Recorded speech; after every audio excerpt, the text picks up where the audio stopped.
YouTube channel future government job Kannada.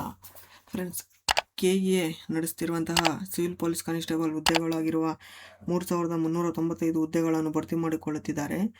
ಈ ಹುದ್ದೆಗೆ ಸಂಬಂಧಪಟ್ಟಂತಹ ಲಿಖಿತ ಪರೀಕ್ಷೆ ದಿನಾಂಕ ಮತ್ತು ಸಮಯವನ್ನು ಹಾಗೂ ಅಡ್ಮಿಟ್ ಕಾರ್ಡ್ ಯಾವ ರೀತಿ ಡೌನ್ಲೋಡ್ ಮಾಡಬೇಕು ಮತ್ತು ಯಾವ ದಿನಾಂಕದಲ್ಲಿ ಅಡ್ಮಿಟ್ ಕಾರ್ಡ್ ಬಿಡ್ತಾರೆ ಅಂದ್ಬಿಟ್ಟು ಸಂಪೂರ್ಣವಾಗಿ ಈ ವಿಡಿಯೋದಲ್ಲಿ ತಿಳಿಸ್ಕೊಡ್ತೀನಿ. ವಿಡಿಯೋವನ್ನು ಯಾರು ಮಿಸ್ ಮಾಡ್ಕೊಬೇಡಿ ಫ್ರೆಂಡ್ಸ್, ಓಕೆನಾ. ಅದಕ್ಕಿಂತ ಮುಂಚಿತವಾಗಿ ಒಂದೇ ಒಂದು ರಿಕ್ವೆಸ್ಟ್, ನಮ್ಮ ಯೂಟ್ಯೂಬ್ ಚಾನಲ್ನಲ್ಲಿ ಮೊದಲನೇದಾಗಿ ವಿಡಿಯೋ ನೋಡ್ತಾ ಇದ್ದರೆ ಪ್ಲೀಸ್ ಸಬ್ಸ್ಕ್ರೈಬ್ ಮಾಡಿಕೊಳ್ಳಿ ಮತ್ತು ಈ ವಿಡಿಯೋವನ್ನು ಲೈಕ್ ಮಾಡಿ ಫ್ರೆಂಡ್ಸ್. ವಿಡಿಯೋವನ್ನು ಸ್ಟಾರ್ಟ್ ಮಾಡೋಣ ಈಗ.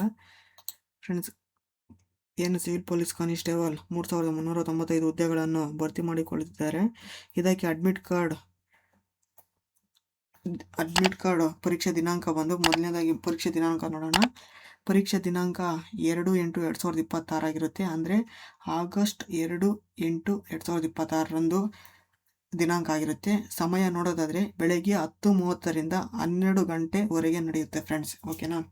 ಅಂದರೆ 10:30ರಿಂದ ಬೆಳಗ್ಗೆ 12 ಗಂಟೆವರೆಗೆ ನಡೆಯುತ್ತೆ, ಓಕೆ. ಮತ್ತು ಅಡ್ಮಿಟ್ ಕಾರ್ಡ್ ಯಾವ ರೀತಿ ಡೌನ್ಲೋಡ್ ಮಾಡಬೇಕಂದ್ರೆ, ಮುಂದೆ ಕೆ ಎದವರು ಏನು SDA FDA ಹುದ್ದೆಗಳು ಭರ್ತಿ ಮಾಡಿಕೊಳ್ಳುತ್ತಿದ್ದರೋ ಆ ಹುದ್ದೆಗೆ ಸಂಬಂಧಪಟ್ಟ ಅಡ್ಮಿಟ್ ಕಾರ್ಡನ್ನು ಅವರು 5 ದಿನಗಳ ಮುಂಚಿತವಾಗಿ ಡೌನ್ಲೋಡ್ ಮಾಡಲು ಆಪ್ಷನ್ ಬಿಡ್ತಾಯಿದ್ರು, ಓಕೆನಾ. ಈಗ ಸಿವಿಲ್ ಪೊಲೀಸ್ ಕಾನಿಸ್ಟೇಬಲ್ ಹುದ್ದೆಯನ್ನು ಕೆ ಎದವರು ನಡೆಸ್ತಿರೋದ್ರಿಂದ ಇದರ ಅಡ್ಮಿಟ್ ಕಾರ್ಡ್ ಬಂದು 2ನೇ ತಾರೀಕು ಎಕ್ಸಾಮ್ ಅಂದರೆ 27ನೇ ತಾರೀಕು ಅಡ್ಮಿಟ್ ಕಾರ್ಡ್ ಡೌನ್ಲೋಡ್ ಮಾಡಲು ಆಪ್ಷನ್ ಬಿಡ್ತಾರೆ ಫ್ರೆಂಡ್ಸ್, ಓಕೆನಾ. ಅದುವರೆಗೂ ಅಡ್ಮಿಟ್ ಕಾರ್ಡ್ ಡೌನ್ಲೋಡ್ ಮಾಡಲು ಯಾವುದೇ ಆಪ್ಷನ್ ಬಿಡಲ್ಲ ಇವರು. 27ನೇ ತಾರೀಕು ಅಡ್ಮಿಟ್ ಕಾರ್ಡ್ ಡೌನ್ಲೋಡ್ ಮಾಡಲು ಬಿಡ್ತಾರೆ ಆಪ್ಷನ್, ಓಕೆನಾ. ಈ ಅಡ್ಮಿಟ್ ಕಾರ್ಡನ್ನು ಯಾವ ರೀತಿ ಡೌನ್ಲೋಡ್ ಮಾಡಬೇಕಂದ್ಬಿಟ್ಟು ನಾನು ನೆಕ್ಸ್ಟ್ ವಿಡಿಯೋದಲ್ಲಿ ತಿಳಿಸ್ಕೊಡ್ತೀನಿ, ಓಕೆನಾ.